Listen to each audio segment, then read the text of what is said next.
आप सबको मेरा प्यार भरा नमस्कार। एक तालाब के अंदर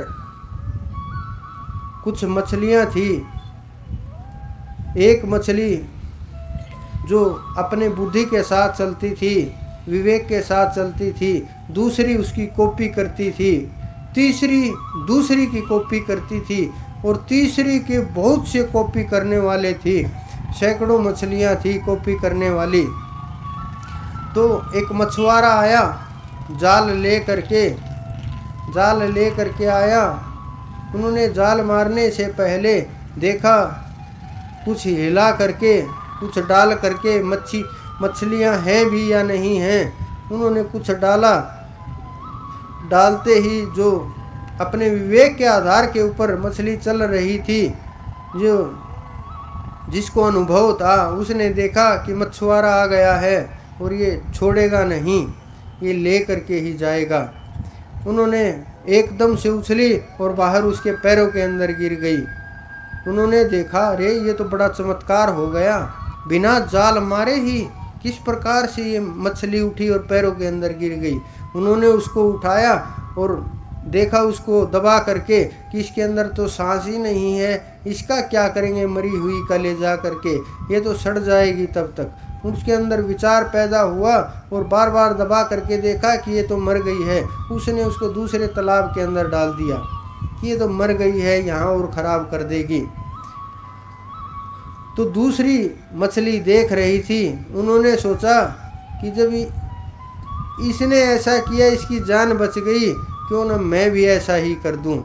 उन्होंने भी उछाल मारी और बाहर गिरते ही उन्होंने ये नहीं पता पहली मछली ने क्या किया है, किस प्रकार से इसको छोड़ा है, इन्होंने क्या अनुभव था। उन्होंने तो सीधा बाहर गिर गई, उन्हें सांस रोकने का अनुभव नहीं था। उसने देखा कि सांस ले रही है, ये तो बिल्कुल जिंदा है। उन्होंने उसको उठाया कि ऐसे कैसे काम चलेगा। उठा करके उसने अपने बोरे के अंदर डाल दिया। बोरे का मुंह बंद करना भूल गया। मछली ने मौका लगा और एकदम से उछली और वो भी तालाब के अंदर जा गिरी। और तीसरी जो मछली थी, उन्होंने देखा और मछलियों की ओर देखा कि ये बिल्कुल सही मौका है, हमें भी, ये दोनों बच गए तो हम भी बच जाएंगे। उन्होंने एकदम से सब की सब मछलियों ने उछाल मारी और बाहर गिर पड़ी। उन्होंने अपना बोरा उठाया और एक एक मछलियां करके सबको चुग करके और ऊपर से बांध करके लाद करके निकल गया।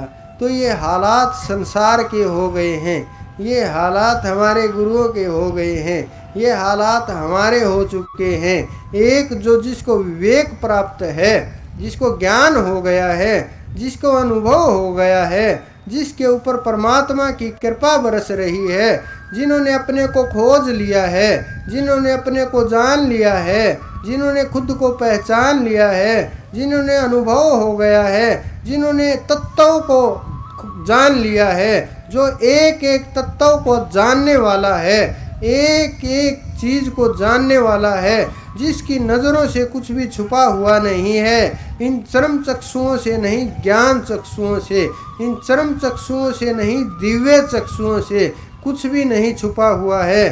तो वो सब कुछ जानता है। वो जो खेल खेलता है, अंदर से खेलता है, वो तो वो पहले वाली मछली होती है। जो दूसरा जो कॉपी करने वाला होता है, जो जानता न तो पूछता है कि ये क्या हो रहा है, मुझे कुछ सीखना है, अनुभव करना है, नहीं, जो भी करता चला जाता, बस कॉपी करता चला जाता है। चाल ढाल से ले करके वस्त्रों तक, भोजन से ले करके शारीरिक क्रियाओं तक सब कॉपी मारता चला जाता है। वो भले ही थोड़ा बहुत बच जाए, लेकिन जो तीसरी श्रेणी का है, कि जब तीसरे नंबर पर बैठते हैं तो वो जो कॉपी कर रहा है, सिस्टम ही चेंज हो जाता है, सब कुछ बदलाव हो जाता है, सब कुछ बदली हो जाता है। कितना भी जोर लगा लो, इसी प्रकार से काल के द्वारा पकड़ लिए जाते हैं। जब जितना भी कदम बढ़ता है, काल के द्वारा पकड़ लिया जाता है और वो काल बांध करके और उठा करके और डाल देता है तालाब के अंदर।